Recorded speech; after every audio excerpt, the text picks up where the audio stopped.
You worry way too much about what other people think, and in this video I'm going to give a couple of examples about how our brain plays tricks on us and makes us worry unnecessarily. Watch this video to learn more.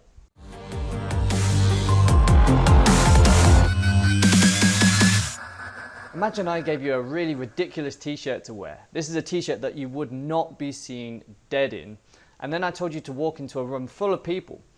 Once you come out, I then asked you how many people in that room actually noticed that you were wearing that ridiculous t-shirt. What would you say? 90%? 100%? Well, this study has actually been done at a university in America. Certain students were asked to wear a Barry Manilow t-shirt and then were asked how many people in the lecture theatre actually noticed. The answers they gave were on average 50%, but actually when the people in the lecture theatre were asked, only 25% had even noticed. This is a great example of what's called the spotlight effect. Basically, this spotlight effect is a cognitive bias where we believe that because we're focusing on something so much, then everybody else must be focusing on it. But in reality, it's very rarely the case. In other words, just because you're really self-conscious about something, just because you have this spot on your forehead that's developed this morning, or you have a stain on your t-shirt, or you're wearing a funny t-shirt, such as the example given, doesn't mean that anyone else will even notice it. And the reason being that everybody else has their own spotlight effect. Everybody else is too worried about what other people are thinking about them to really pay you much attention at all. Really, you're not that important to other people. Let's talk about another cognitive bias that we have. Imagine I ask you to give a presentation. You go up on stage in front of, 100 people, and you're really nervous. Your throat's dry, you're uttering your sentences, you feel like you don't really know what to say, you feel like you're very, very, very nervous. How many of the audience, what percentage of the audience do you think would notice that you're nervous?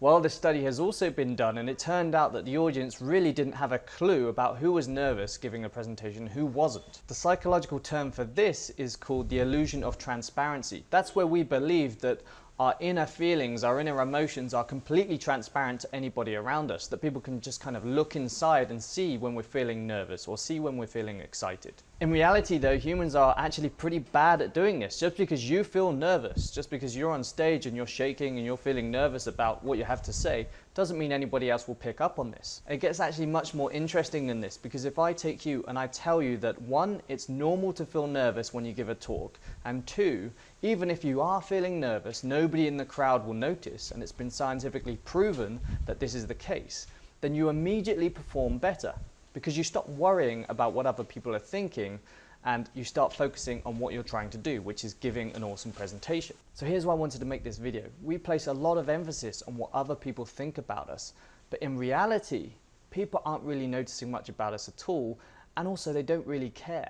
They're too busy focusing on their own stuff or how other people perceive them. The other point is that knowing about these two psychological tricks that our mind plays on us alone is curative. Just by knowing about these two tricks that our mind plays on us immediately improves our performance, in the same way that the speakers that gave a talk on stage immediately improved when they found out that people couldn't tell when they were nervous.